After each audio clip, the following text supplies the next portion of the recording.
Good afternoon, everyone. It's great to have you here, and thank you for joining us for this webinar on looking at the new competence framework for project managers in the built environment. By way of introduction, I'm Gill Hancock. I'm Head of Qualifications and Standards Development here at APM. I'm a project manager by profession and also a fellow of APM as well, so I'm a fellow of the organisation I work for. I've been working on the competence framework for project managers in the built environment for around 18 months to 2 years, but the work itself has been going on for a lot longer than that. I have taken the lead in authoring the framework. I also currently chair Working Group 10, which is the working group that looks after project managers in the built environment. And I took this responsibility on from Professor Charles Egbu towards the back end of last year. I am also the Vice Chair of the Industry Competence Steering Group, and we'll tell you a little bit more about that later on. But it's great to have you here. And I'm also delighted to be joined by Ros Thorpe from CIOB and Stephen Thompson from RICS. And I'll now hand over to them so they can introduce themselves as well. So Ros, do you want to go first? Thank you, Gill. I'm Ros Thorpe. I'm Director of Education and Standards at the Chartered Institute of Building, and I've been on Working Group 10 since the beginning in 2018. Thank you. And Stephen. And I'm Stephen Thompson. I'm part of the construction standards team at the RICS with a specialism from my perspective in QS and PM work. And I'm the secretary to Working Group 10 for project managers. Excellent. So the structure of the webinar today is really to give you an introduction to the Building Safety Act and the Building Safety Regulator, and then look at why we've developed the new competence framework for project managers in the built environment and the implications of it as well, and look at also how it will be used. So we'll do a bit of a presentation, and then myself, Ros and Stephen will go into a bit of a discussion around the framework itself and go into a little bit more detail. And then at the end of the session, there'll be plenty of time for questions. A brief introduction to the Building Safety Act and also changes to competence requirements. I'm sure everyone on the webinar today is familiar with the Grenfell Tower disaster that happened on the 14th of June 2017, where tragically 72 people lost their lives and a further 70 were injured. Following on from that fire, the independent review of building regulations and fire safety was commissioned, and the output from that review underlined the need for significant change in the way that buildings are regulated. Their recommendations formed the framework for the Building Safety Act, which received royal assent on the 28th of April 2022. Following that royal assent to the Building Safety Act, there's been a raft of secondary legislation that's come through that has been there in support of the Act, and there's a huge amount of detail contained within the Act itself. So what is the Building Safety Act? Well, it's a hugely significant piece of legislation that changes how buildings are constructed and maintained in England. It affects all levels of industry and looks to change the culture to make people and organisations more accountable, focusing on the functional requirements of building and building safety rather than on cost and time. I cannot emphasise enough that this isn't a tick box exercise. The whole purpose of the Building Safety Act is to change the culture and the accountability within the built environment. Contrary to popular belief, it does apply to all buildings and includes additional requirements for high-risk buildings. So a high-risk building is defined as at least 18 metres in height or at least 7 stories and contains at least 2 residential units or is a hospital or care home. The Act itself is massively wide-ranging. It creates the new Building Safety Regulator, the National Regulator for Construction Products and the new Homes Ombudsman. It defines new roles in terms of duty holders, accountable persons and principal accountable persons, creates a whole host of new systems and regulations around building control, competence, gateways, golden thread, and mandatory and voluntary occurrence reporting, and also makes changes to some existing legislation as well. We haven't got time today to go through the whole of the Act because it is so big and so wide-ranging, but I just want to focus very much on the setting up of the Building Safety Regulator and also the focus on competence. So the role of the Building Safety Regulator is to oversee the safety and performance of all buildings, as well as having a special focus on high-risk buildings. They'll be promoting competence and organisational capability within the sector and lead the enforcement of the new regulatory framework. So the regulator has powers of enforcement under the Act and the ability to prosecute offences committed under the Act which carry a term of imprisonment of up to 2 years, a fine or both. And the regulator itself is supported by a number of committees that are set up under the Building Safety Act, including the Industry Competence Committee. Now, the role of the Industry Competence Committee really is to monitor industry competence and facilitate its improvement, to publish guidance on industry competence and provide advice to the building safety regulator and industry on matters of competence. Well, one of the areas of the building safety regulator is that real focus on competence. And one of the reasons for that is it was one of the areas highlighted in the Building a Safer Future final report, where that report identified that competence across industry was patchy and that competence levels needed to be raised and assured. So this has led to a real focus on competence within the Building Safety Act. It is now a legal requirement for all individuals carrying out design, construction and refurbishment work to be competent in their roles, and importantly, not carry out work that they're not competent to do. There's a legal requirement on anyone who appoints an individual or an organisation to ensure that they're competent in their role. And organisations have a legal duty to ensure that those employed by them are competent or are supervised by someone who is competent. So those legal requirements came into force in October last year. And there is that real focus on making sure that people do work they're competent to do and not carry out work that they're not competent to do. As part of the industry response to Grenfell, the Competence Steering Group was established to develop and improve competence across the built environment industry. This was originally set up under the Construction Industry Council, and the group has now been renamed to the Industry Competence Steering Group and is a standing working group of the Industry Competence Committee, which is the committee I referred to earlier as the statutory committee of the Building Safety Regulator. You can see from the list on the right-hand side that project managers is one of a number of professions that have been working on competence, and these are 12 working groups that were set up to develop competence in relevant professions. I really wanted to highlight that to say that we're not doing this in isolation, that actually the competence work around project managers is part of a much bigger piece of work that's going on with the 12 original working groups, but also the ongoing work of the Industry Competence Steering Group, which is chaired by Hannah Clark from the Construction Products Association, and I'm the vice chair of that group as well. So that gives you a bit of background in terms of the content and the context that we set out about to do this work. Okay, so I did point to the legal requirements to demonstrate competence within the introduction there, and I think it would be really good to understand how competence is defined within the Building Safety Act, and also what the implications of this legal requirement are. So I don't know whether, Ros, if you're happy to cover that off first off. Thank you, Gill. Yeah, very good presentation. And yeah, I really think that it's worth looking at these definitions because people perceive competence in different ways. Some people think it's a certain qualification or certification. We generally talk about SCEBS. So SCEBS stands for skills, knowledge, experience and behaviours. And I do think it's worth unpacking that a little bit to sort of understand what we mean by that. So when we talk about skills, we talk about the application of competence and knowledge in practice. The knowledge, obviously, it's the underpinning theory of how to apply your skills. You know, why you're choosing this particular method. You're doing it because this is the safest method or the best method for that.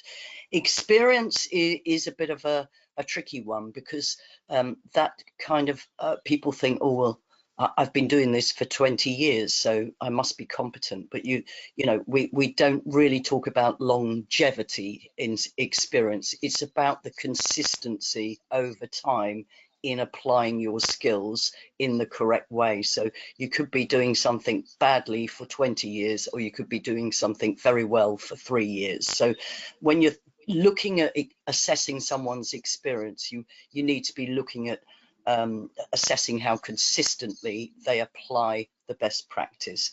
And the behaviours obviously is really important because, Gill, as you mentioned in your presentation, project managers are usually under a lot of time and cost pressures, and behaviours is really about your self-awareness. Am I in the right place to do this? Can I do this that quickly? Should I be taking more time to do it? Am I well enough to do it today? Am I too tired to do it? So this is about knowing yourself and applying your own ethical standards, and that's why the professional body is very important in this role as a project manager, because you need to be able to refer to an independent code of conduct, code of ethics, whatever you want to call it, that allows you to judge whether what you're doing is the right thing to be doing at that time. So that's what skills, knowledge, experience and behaviors really is. The implications of that is you are legally obliged to ensure that your people have these skills, knowledge, experience and behaviors, and you will need to conduct yourself in a defensible way if you're commissioning or a client of a building, and that means you will need to refer to accreditations or qualifications, a variety of stuff that will ensure or assure you that your people have the right skills, knowledge, experience and behaviours, if that makes sense, Jill. Perfect. Thanks, Ros. And Stephen, have you got anything to add to that? Thank you, Ros and Jill. I think the Act, as has already been articulated, distinguishes between statutory duty holders and the project management community don't fall into that category. Now, the speculation, of course, is will they in the future, and will the government extend that coverage of the Building Safety Act to include other construction professionals. But notwithstanding that, of course, what we're seeing here for PMs is a legal obligation under statute to be competent. Now, we have representatives here on this webinar from 3 professional bodies, and we already have historically set competency for PMs and the obligation that such people should not step outside their comfort zone, should not undertake work that they're not appropriately qualified for. The distinction, of course, now is that that has become a statutory obligation rather than one which the professional bodies and others have been complying with. Just to add on the implications, as has been touched on by Ros already, clearly there's a need to upskill where the project manager doesn't feel comfortable to be able to do it, and that upskilling in a regulated and structured form, and we'll no doubt come on and develop that a bit further in subsequent questions. Thanks, Jill, back to you. Yeah, thanks, Stephen. And I think it's also really important to emphasise that it's not only the individual and the client that has the responsibility around competence, but organisations do as well. So the organisations have the responsibility to be employing people who are competent to do the roles, or they're supervised by someone who's competent to do the roles. And I think with the client's legal obligation as well, I think increasingly we're going to be seeing a lot more content in tenders and bids for work that ask people to demonstrate that competence up front before those contracts and things are awarded. So I think it will start to have an impact on how people work and how that moves forward as well in terms of bidding and tendering for that work. So I think it's worth something to keep an eye on, but just to flag that organisational responsibility as well as the individual and the client responsibility there too. Excellent. So I think it's going to be really useful to go into a little bit more detail around what this new framework is and who's it for. So Stephen, I don't know if you want to start that one off. Thank you. The slides have illustrated already the breadth of coverage across the built environment with 12 working groups, of which WG10, the project management community, was one. Responding to the Grenfell fire and Dame Judith's reports on the fire and what needs to change, we decided, along with the other construction disciplines in their groups, to map out what we believed was the competency framework, what that PMs need to exhibit and demonstrate, and that piece of work almost inevitably didn't start from a blank sheet of paper, because each of our 3 bodies have an existing PM framework which we use to measure competency for our candidates coming forward for membership. But nevertheless, and notwithstanding that, we had to say what distinctly different attributes and skills and knowledge, as Ros has said, what are they looking like when working in the new regime? And initially, of course, the focus was on HRBs because that was the reason for the setup post Grenfell fire. But clearly there was a need to demonstrate competency for PMs working on any project. Now, the work of WG10 clearly had a number of headlines which it needed to address. Who is a project manager? And you know, are we covering the whole gambit of people who call themselves project managers, which we didn't do because that's not realistic in terms of the spread and coverage. Who it is for, who is the competency framework for? Well, obviously it's for mainly the PM community, but it does have impact across the whole of the built environment sector, given the nature of the PM's work on a typical project. Does such a thing exist? But on a typical project, the project manager is managing a team. And therefore, the impact that we have as PMs moves and runs across the whole of the built environment process. I'll stop there. Ros, over to you. Thank you, Stephen. Yeah, and I would describe it as a dynamic framework which sets out those skills, the knowledge, the experience and behaviours that we would expect from a project manager. And I guess it could be cross-cutting across different industries as a framework for best practice, but Stephen is right in as much as we've looked at it through the lens of construction and the built environment. I think it is for anyone really, and I think there is a perception that this is about big companies doing big projects that are 7 stories or 18 meters.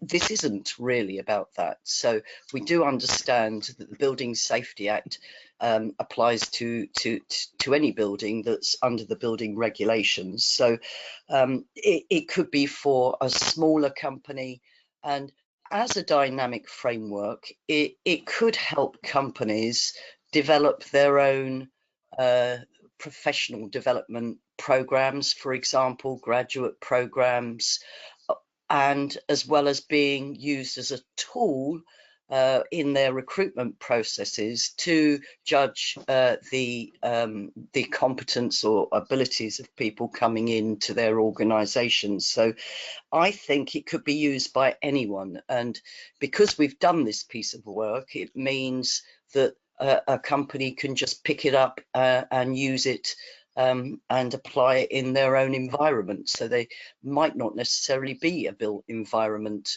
organization doing project management. They might be working in the arena of IT, but the whole thing is around safety and ensuring that project management looks at whole life safety rather than just the very narrow safety in terms of the delivery of a project. So I think it's really useful for any organization doing project management. Over to you, Gill.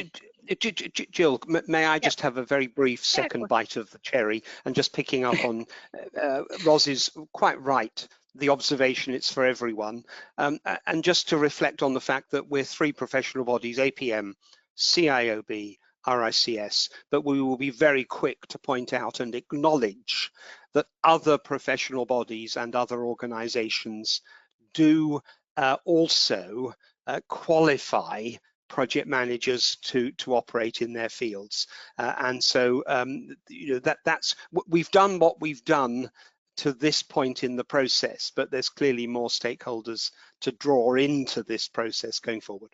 Thank you. Yeah, absolutely. And just picking up on one of the points you mentioned earlier, Stephen, is I'm sure there are many people wondering why those existing frameworks from APM, RICS and CIOB weren't sufficient in terms of covering what's there from a project management perspective. And I just really wanted to point out that as I mentioned in the slides in the introduction, there were the 12 working groups that were set up to develop those competence frameworks. But one of the big drivers for those frameworks is to have that collaboration and consistency across industry. And so part of that first stage of development was the development of an overarching competence framework in BSI Flex 8670. Which has now become the full British standard of 8670. And one of the requirements of all of the working groups has been to align to that overarching competence framework. And there are elements of building safety and life safety and fire safety that wouldn't necessarily have been covered within those existing frameworks. So that's one of the reasons why we had to develop a new framework, conscious that people are using the existing frameworks from the 3 professional bodies and others, but that was sort of to meet the requirement and that collaboration piece from an industry perspective. But I do also think there's a huge amount of power and strength in the fact that you do now have professional bodies coming together to say this is what competence is within this particular sector. So if you're a project manager working in the built environment, there's that agreed positioning on what competence is and what competence means. I don't know if Ros or Stephen, you've got any extra thoughts on that?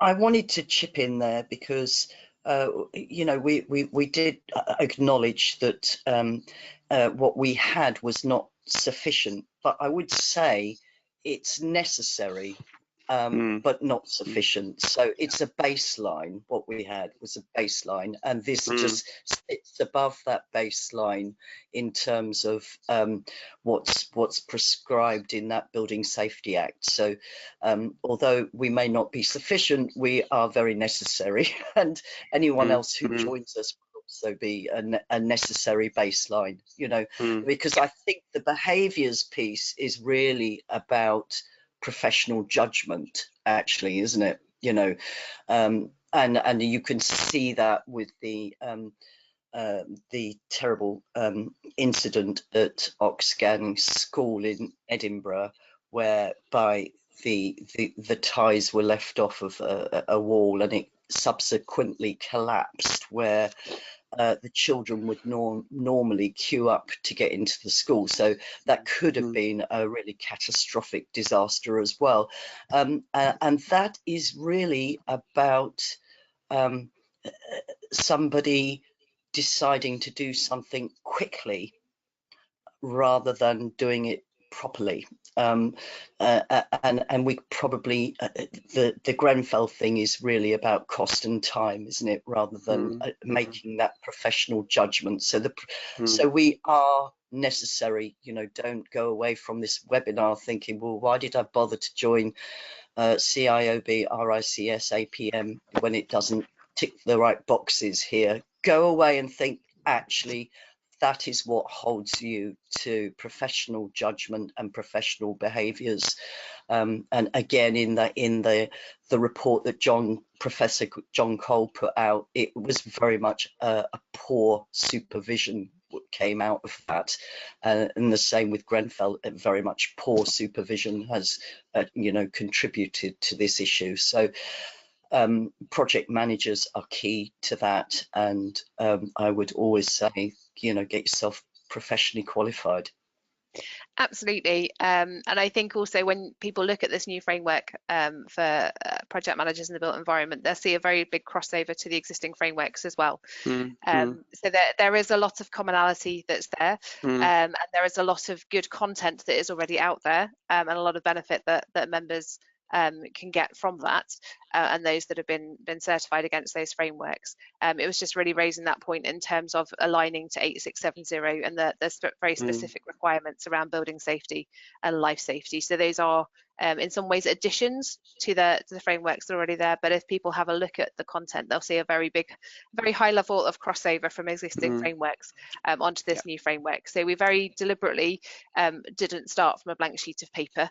And the approach that we took was to look at the existing frameworks within there, and then also draw from the experience from focus groups and expert groups as well, in terms of developing that content. But absolutely, those existing frameworks, there's a huge amount of crossover in terms of that content within there.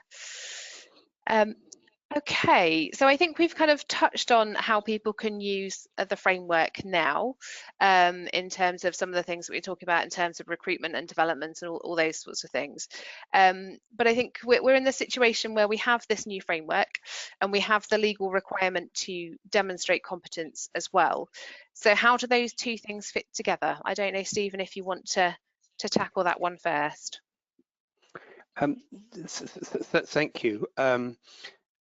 So the need to demonstrate competence is if we just focus on the individual first of all, the individual project manager, it's a checklist against which the individual can say, am I appropriately qualified, or do I need to upskill in particular areas? I think that's the first thing to say, and then secondly, the marrying of what we offer.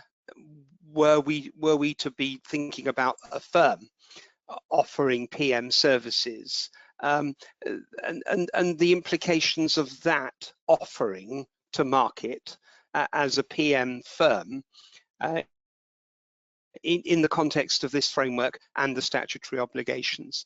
And then finally, thirdly, of course, there is the professional bodies, the three of whom are represented here, and the need for us to align and to mesh, to merge into our existing qualification structures.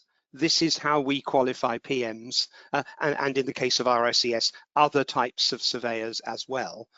But to marry that into our existing framework or pathway in the context of RICS, so that it forms a basis going forward for qualification.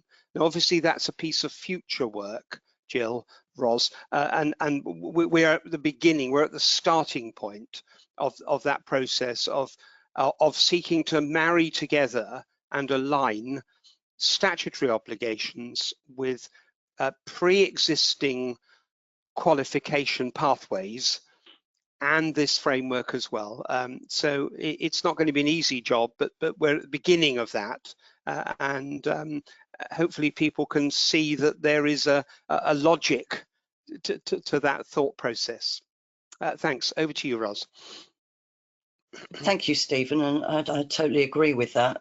But I think we've done most of the heavy lifting, so yeah. It's about implementing something now, isn't it? It's about, you know, producing something meaningful that is independent and can give assurance on somebody's competence. But you know, when you're dealing with these projects, you need to ask yourself the question: what is your reference point for determining a person's competence? You know, what's the benchmark? What's the reference point? And this reference point is accepted by the Industry Competence Committee. It's part of that. And it was essential because in the built environment, we have a lot of different professional bodies with different requirements. And, you know, some people say it's like, you know, alphabet soup. We don't know. We got one requirement for one, a different one for another. And so I think it's really quite important and really quite admirable that we're buying into one standard that we can all deliver through our various professional body processes, that is accepted within the discipline of project management and allows those organizations employing project managers to have assurance that they have done all they can to validate the skills, knowledge and behaviors of those project managers. And I did talk a bit about defensible conduct, and that's what that is. It's being able to say, well, look, I've followed this particular framework, which is accepted across the industry and delivered through the professional bodies to some extent. And you know, that's what you need to do. You need to be able to defend your position, basically. Yeah, thanks for that, Ros. And I think when we were developing the framework as a working group, we were really conscious of the fact that you can't go from a position of not having a framework to having a framework and expect everyone to be competent against that framework straight away. So one of the things that we focused on in our discussions was also having that transition timeline in place, and other ways that you can demonstrate your competence until the sort of framework comes into more common usage. So what we have agreed on and where we are for the minute is we have agreed this time frame. So from October 2023 to September 2025, that requirement for competence can be demonstrated through achieving chartered status with APM, RICS or CIOB, and demonstrating the relevant experience in the built environment, which there is that definition of relevant experience at the bottom of that slide, and apologies that the writing is really small, but we are looking at 12 months experience of managing projects either in a high risk building environment or in a complex project environment, and we'll come on to those distinctions in a moment. From September 2025 to September 2027, that you have the ability to demonstrate that competence through achieving chartered and having the relevant experience, or through assessments against the new frameworks or the new framework that's there. So that could be through APM, RICS, or it could be through CIOB, or sort of another professional body within there if they're assessing against the framework. And then from September 2027, the competence can be demonstrated through achieving certification against the new framework through one of the professional bodies. And one of the points I just wanted to highlight within there as well that came up through all of the discussions and the content around developing these new frameworks is there's also the requirement to recertify every 5 years. That was one of the big things that came out of the Hackett report around competence just being assessed once and then being forgotten about. As a result of what came through that report, there is the requirement to then recertify every 5 years as well, following on from that. Just to sort of make you aware of that transition process that's there in play at the moment. And Gill, just to jump in, by saying we've agreed the dates, we've agreed between ourselves the dates, and obviously that needs to be worked through and established that it's feasible and realistic. In other words, the consideration is that they are targets that we'd like to work to rather than fixed points. I hope that's helpful. Yeah, so we've said from 2025 those assessments would be available. So there's not a set date to say that when those new assessments will be in play. Thank you. But it's just in terms of that time frame piece. So it's sort of look out for those developments that will be coming future time. But in the meantime, if people wanted to have that sort of piece of paper to demonstrate competence, then having chartered with one of the professional bodies would be sufficient with the relevant experience on top of that. But obviously that does come with the caveat of the requirement of not carrying out work that you're not competent to do. Indeed. So just sort of bearing that in mind as you're going forwards. And that brings us on to an interesting question around not all projects being the same size and complexity. So how can one framework cover every single project when the Building Safety Act goes from sort of potentially the extension of your house or that size of projects through to something like development of the Shard or a big sports stadium or whatever else from there. So how do we cover that off in one framework? I don't know, Ros, if you want to tackle that one first off. Yeah, that was quite a challenge, wasn't it? I mean, I think we worked through that for a number of years because you know, it even kind of brought up the question of who is the project manager, because there may be several of them. If you're talking about the Shard, there'd be a lot of them. You know, on the extension of the house, it's quite clear. So we do talk about you know, projects that are perhaps more complex and projects that are less complex, but I do think it is, in some ways, it's a personal judgment, because you could have a very simple project that's high risk, you know, and basically, I guess in the built environment, what we need to be focused on is people in and around the building, as well as people who are producing the building, and the end users of the building, you know. So when you're thinking about fire safety, you might have a very simple ground floor building, but it is filled with elderly, vulnerable people who would struggle to get out themselves. And what are your personal evacuation plans for that? You know, so it was a difficult thing, but I think we've come up with a really good framework that covers most projects.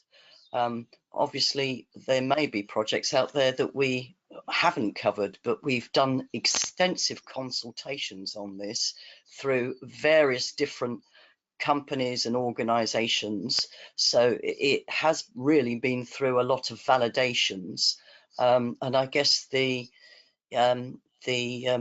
you know, we will find out over time whether there are perhaps other areas that we haven't covered. And I'd be interested in your thoughts on that, Stephen, because there are so many different types of projects. Indeed, thank you, Ros. And I was just conscious that we need to be mindful of the fact that the framework talks in many cases perhaps on generic principles. The PM, you know, should be aware of and take responsibility for and ensure that the site is safe. And I'm not saying those are the words in the framework, but that's the flavor of it. Now, clearly, if we go to the nuclear industry, they will have a raft of measures in place, which are, you know, the rules about doing nuclear power stations, and indeed the decommissioning of them, which is what's going on now, of course, for the older ones. So we can't possibly cover the specifics of industry sectors in the same way that the framework had its genesis from Grenfell and therefore a residential high-rise tower.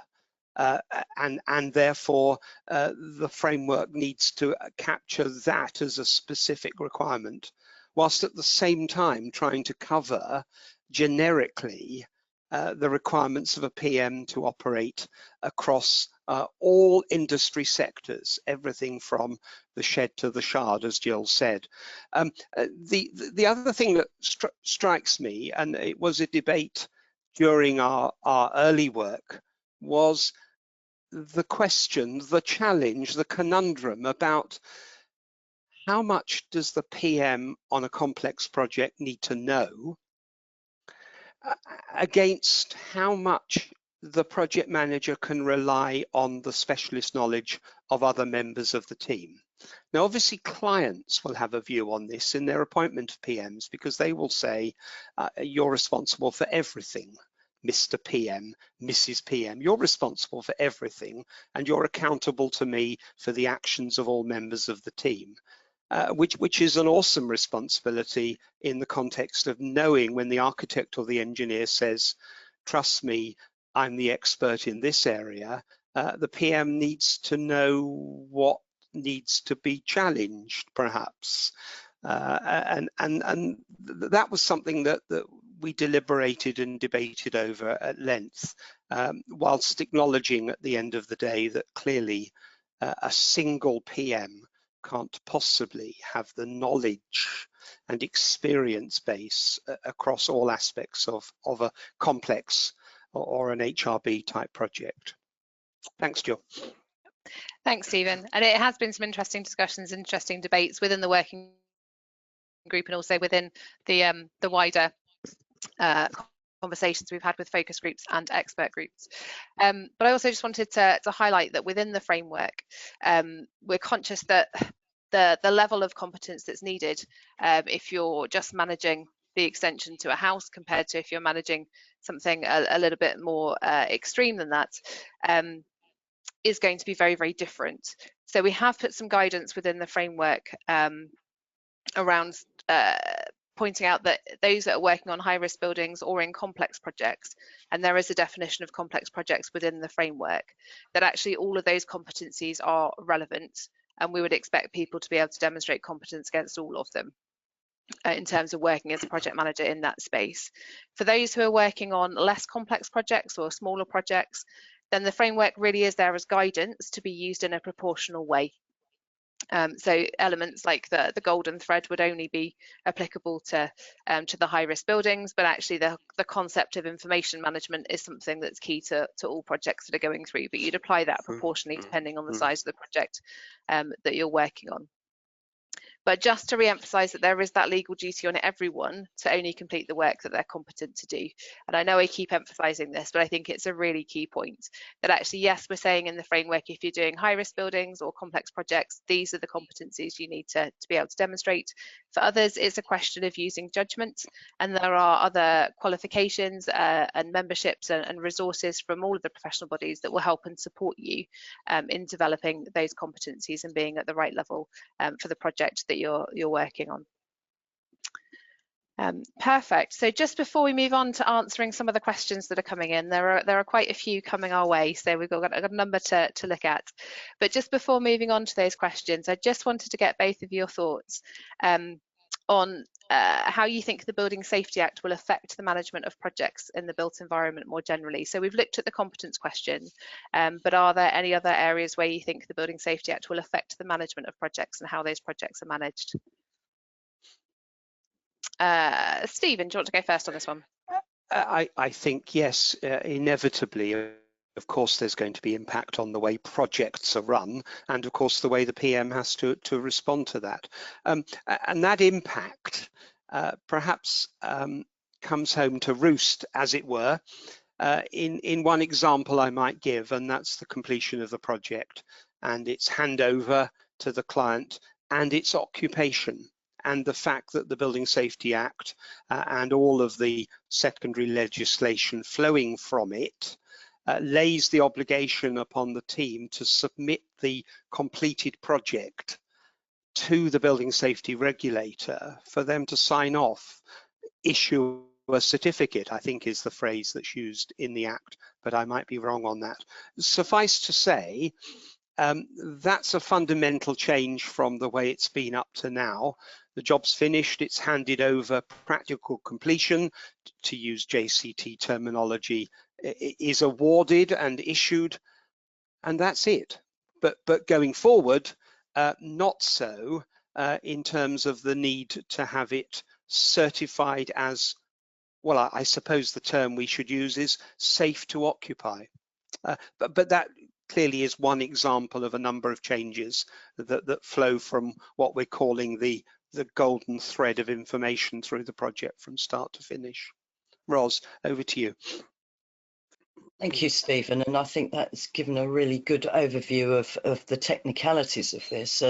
I would like to focus on the opportunities here, because for far too long, construction has been seen as quite an unprofessional industry, and I think the Building Safety Act gives us a great opportunity to be seen as a profession on a parity with, say, law or aviation or medicine. And I think it will bring a focus on, excuse me, public interest, because we are talking about taking responsibility for the whole life safety of that building, and having a sense of pride in your work, and doing things properly. I think, you know, legislation can make a massive difference in the culture of the industry, which has been far too focused on time and cost and not focused on quality and whole life safety, which doesn't necessarily make it a very attractive industry for people to come into. And I think that actually this could raise the status of this particular sector to the level where people think, yes, I want to do that. I want to be a construction project manager, because it has that aspect of giving something to the community, thinking about public interest and public safety first, and sustainability and all those things that young people enjoy, social value, and just leaving a lasting legacy. So I think it could do a massive amount to really change the mindset of our industry, which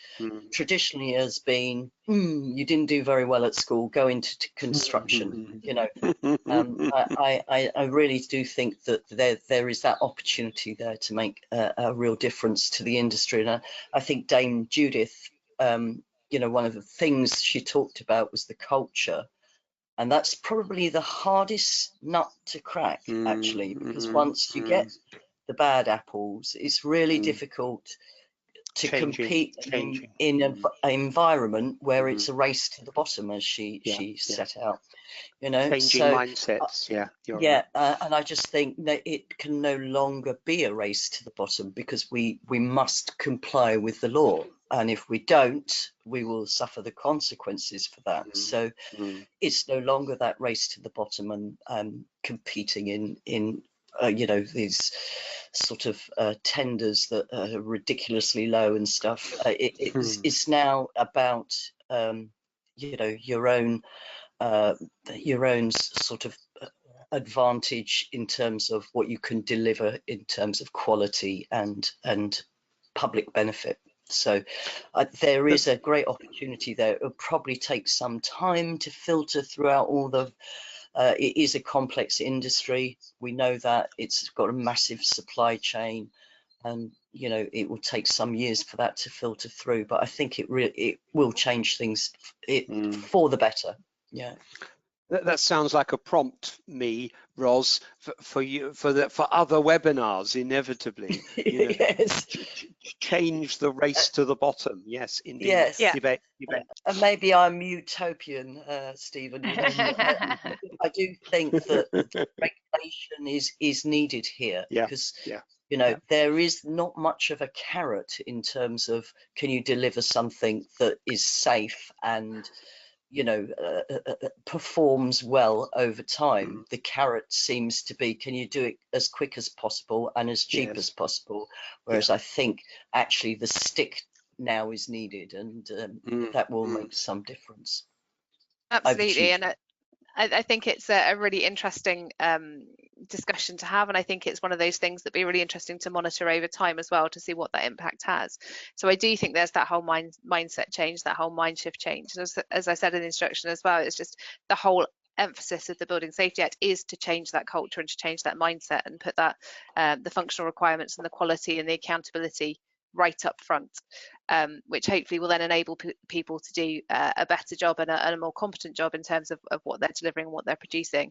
But I also think you're right, Stephen, in terms of some of those technical differences that it will make in terms of how projects are physically managed and what's sort of required within there. And one of the other things that that springs to mind really is the gateway process for high-risk buildings. So to get through gateway 1, you're going to have an awful lot more information than you ever would normally have had at the beginning of a project, because you're going to have to justify a lot of those functional requirements and how that's actually going to be implemented, to the point where you then get that certificate of occupation at the end. So the whole sort of process of getting that information together and gathering that information and planning that project is going to change. And as that gateway process comes in for high-risk buildings, and we look at sort of building control across other buildings as well, I think you're going to see a whole change in terms of how those projects are actually managed.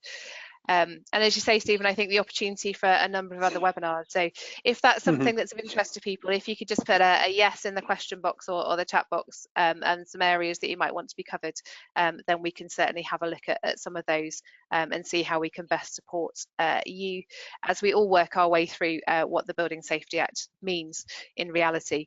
That would be great.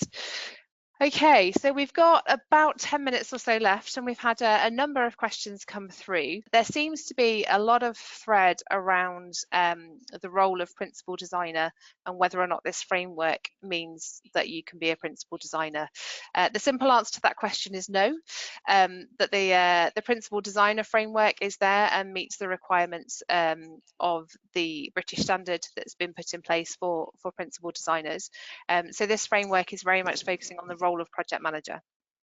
So a principal designer, principal contractor are duty holder roles. They have different legal obligations within there, and there are requirements that people would need to meet with regards to taking on that role.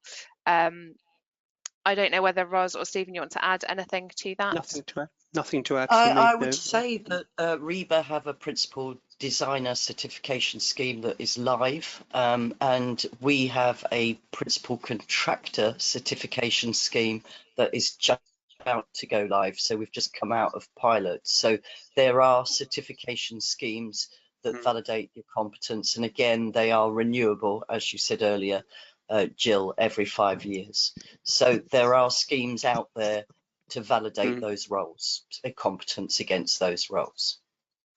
Perfect, thank you. We've had another question come in about how does this affect Scottish legislation? Ros, Stephen, I don't know if you want to cover that one off. Well, shall I just kick off, Ros? In simple terms, the legislation is for England alone, but the devolved authorities clearly are looking at the Act as passed by Westminster with a view to implementing something that presumably has to look quite similar to what England has passed to satisfy the same issues that arose in England at Grenfell in West London, but equally would apply to Wales and Scotland and Northern Ireland. That's my understanding, and that's being looked at now, we understand. I don't know if any of you can add anything to that. I agree, Stephen, and a lot of companies based in Scotland and Wales will be working in England as well and won't want to run dual systems in terms of different regulations. So they will run probably to English regulations, is what I've been hearing from companies based in Scotland and Wales, that they will update what they do, all their policies and procedures, to comply with the Building Safety Act England, because a lot of their work will be in England, and they don't want to run dual systems. So I guess it depends what type of company. If it's a small building company in Scotland that only operates in Scotland, it's probably not going to do a great deal, you know, to change. Other than that, which is put upon it by Scottish Parliament and Scottish legislation. But for larger companies that do work across the UK, obviously it's a different kettle of fish. Yeah, absolutely. So I think it's watch this space in terms of the devolved nations. I think Wales is aligning a lot more to England within there. I think Scotland is slightly different within that space. But as you say, Ros, people don't want to be running those different systems. So I think there'll be some commonality within there. And there's also debate, of course, Gill, Ros, about PM companies based in England but undertaking projects overseas, and you know, the challenges that introduces in terms of what they need to follow. Yeah, absolutely. Okay, so we have another question around, does the panel believe there's merit in setting up an accreditation process against the new framework? Well, hopefully we've covered some of that off in terms of the timelines and what would be covered within there. So yes, we are looking at accreditation and assessment against the new framework. But in the meantime, while those are being developed and we put those timeframes together, then there is the ability to demonstrate your competence through achieving chartered and having the relevant experience within there. Ros, do you want to add anything to that, or Stephen, are you happy with that? I think you've answered that well, Jill. Absolutely, nothing to add. Okay, perfect. Here's an interesting point for discussion then. If practitioners should not step outside their comfort zone and only do work they're competent to do, where do the opportunities come for professional growth and development? Yeah, I very happily take that.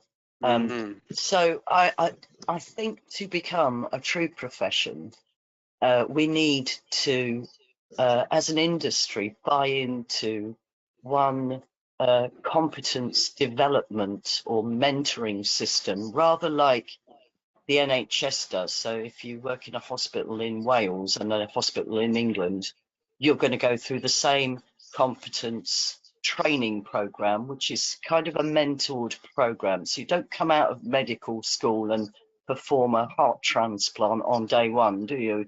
You know, you come out of medical school, you get observed for a very long period, 2 or 3 years, before you're let loose on a patient unobserved. So I think we have to buy into, you know, we've got too much of, oh, this is the Balfour Beatty way and this is the Lang O'Rourke way, just to give an example, because they're not bad companies, they're good companies. Just all companies do the same. They have their own sort of mentoring programs. And I think actually there's an opportunity here to have one kind of mentored program that would allow you to move, for example, from non-HRBs into HRBs, you know, under supervision and mentoring and observation from a professionally accredited person, you know. So that's the way I envisage it. I agree. Yeah. Not just trying something new, because that's not good practice. No. Actually learning something new is good practice, and learning by observing, by being observed, by participating. You know, when we look at these professions like doctors, you know, first they watch a lot, then they get to contribute a little bit, you know, and then they get it's always been observation. It's always been so within construction roles, what you've articulated, exactly what's happened. I think the difference now is that mentoring and training and watching and learning is in a more structured manner, rather than perhaps hit and miss. You're absolutely the point right. is well made. How do you work on your first HRB type of project? How do you ever? And that has always been the same with any type of new project. But it does go to the heart of, you know, the PM. The PM can manage any type of project. Discuss. Of course they can't. But that's you know what you exactly could argue. That. Yeah. Sorry. And it's about knowing your limitations, isn't it? Absolutely. And you wouldn't be able to defend your position if you just said, well, I'd never done it before, but I thought I'd give it a go. Give it a go. How hard can it be? That wouldn't be defensible for the regulator. Indeed. Yeah, absolutely. And just going back to that legal requirement for organisations as well, in terms of making sure you've got somebody who's competent in that role, but there is the caveat that you're supervised by somebody who is competent. So there is that development opportunity within there. There is. And it's just making sure that actually you're working within the bounds of your own competence. That doesn't mean you can never develop. It's just about making sure that actually if you're not 100% sure about something, then you've got someone that you can ask who is competent, who can help out in that situation as well. Being very conscious of the time, we've just about come to the end of the webinar today. But before we leave, just want to go to you, Stephen, first, and then over to you, Ros, around what are the top 3 things you would want people to take from this webinar today? Be aware of the changes and how they impact you. Don't delay. Some of the changes have already come in and others are to follow. And it's not just about HRBs. There's impact for everyone and for all types of projects. Thanks. Perfect. Thanks, Stephen. How about you, Ros? Yeah, I mean, I would agree with everything Stephen said there. I would say start doing something. Don't keep discussing, because I'm noticing a lot of companies are just discussing, and whatever you do, can you do it in good faith? You know, can you act in good faith in everything you do going forward? That would, to me, would be very important, because we don't want to go back to our box ticking exercises that we do with various cards and things and schemes that we have in construction. So everything you do, do it in good faith. tell me why you're doing it and have a good rationale and a good ethical basis for it. And thirdly, I think for this industry, what I really would love to see is, can we share best practice? Can we stop being so secretive and start sharing best practice with each other, supporting each other, and you know, understanding that we're all in the same profession and we all have a duty to advance our profession. So don't be secretive. You know, you might say, oh, this is our USP, I can't share it with anybody.